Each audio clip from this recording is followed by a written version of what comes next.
दोषी अगर कोई है तो वो जिन लोगों ने पैसा दिया था, जिनसे पैसा उठाया था, जिस तरह का ये पैसों का कारोबार चल रहा है और सूदखोरी चल रही है, ये पूरी गैर कानूनी है। भाजपा और भाजपा के लोगों ने, याद कीजिए, नोटबंदी की थी, बैंकों में भरा पड़ा है पैसा।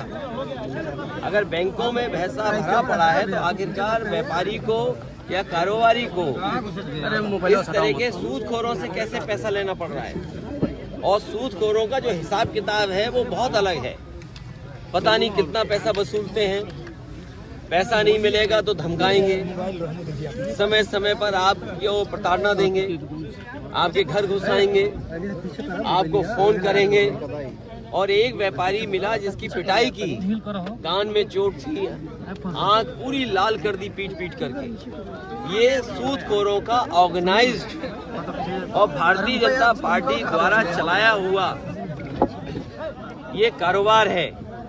और महसूस ये होता है बात करने से, लोगों से जानकारी जो मिली है, ये बीजेपी के लोगों को मुनाफा मिल रहा है इसका। जब मुनाफा वो कमाएंगे तो मुनाफा किसी न किसी को तो देंगे।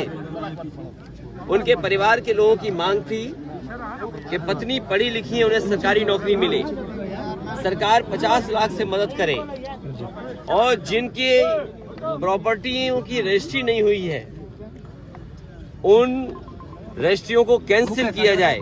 इस सरकार के हाथ में जब चाहे तब रजिस्ट्रियां कैंसिल कर सकती है सरकार। और जो दोषी हैं, भारतीय जनता पार्टी का ये बुलडोजर कम से कम जाए वहां पर और उनको भी वही सजा दे जो बुलडोजर सजा दे रहा है उत्तर प्रदेश में और लोगों को। अगर भारतीय जनता पार्टी ये दावा करती है उनकी सरकार कि बुलडोजर न्याय दिलाता है, तो आखिरकार नंदलाल गुप्ता की पत्नी को न्याय, उनके परिवार को न्याय बुलडोजर कब दिलाएगा? अभी तो क्या मांग करेंगे उनके बीजेपी की? मैं उनकी पत्नी की सरकारी नौकरी लगे, क्योंकि 2 बच्चे हैं। आखिरकार उनका जीवन यापन कैसे होगा? बूढ़ी माँ है, उनका कैसे घर चलेगा?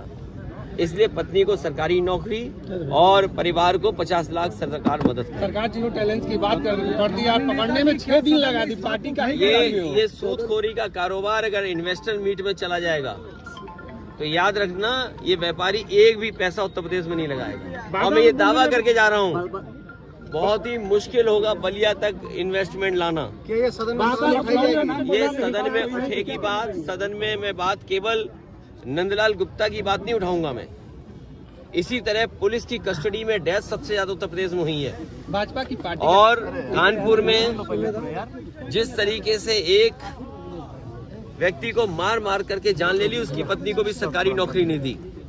इस सरकार में अन्याय चरम सीमा पर है, कोई न्याय की उम्मीद नहीं कर सकता। बुलडोजर वहीं जा रहा है जहां भारतीय जनता पार्टी चाहती है बुलडोजर जाए, जहां पर उन्हें वोट का लाभ होगा। न्याय के लिए बुलडोजर नहीं है, ये वोट के लिए बुलडोजर है।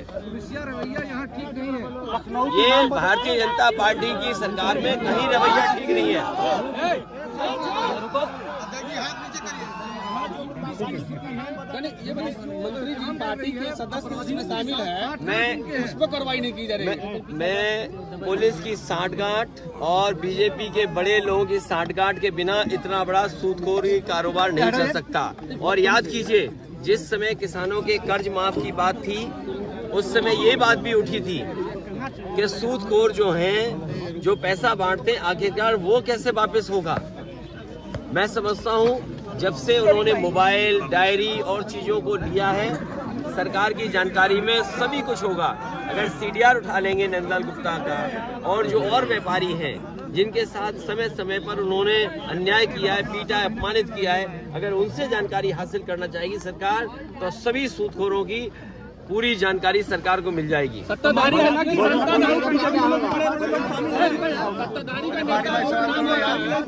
जितने सूदखोर हैं सत्ता से जुड़े हुए हैं क्या? सत्ताधारी लोग